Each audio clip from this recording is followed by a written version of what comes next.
Welcome to McPlum, simple solutions served daily. In this video, I will show how to open a Subaru Impreza hood. First, locate the hood release lever inside your vehicle. It's usually on the driver's side, often near the door sill or under the dashboard.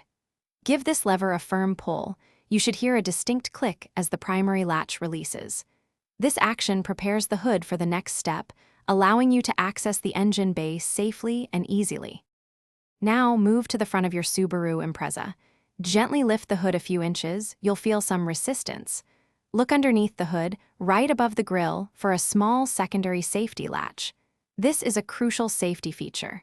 Push this latch to the side, usually to the left or right, to fully disengage it. This will allow the hood to open completely. With the safety latch released, you can now lift the hood fully. It should open smoothly. Next, locate the hood prop rod. This is typically a thin metal rod found clipped to the underside of the hood or near the radiator. Carefully unclip it and insert the end into the designated hole or slot on the engine bay frame. Ensure it's stable before letting go. To close the hood, first remove the prop rod from its slot and secure it back into its clip. Then, gently lower the hood until it's about 12 inches above the closed position. Do not push it down from a high point. For other great deals, including leak-proof containers for easy meal prep, check the description below.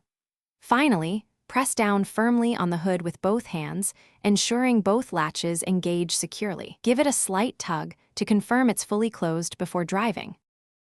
Thanks for watching. Stay juicy and subscribe.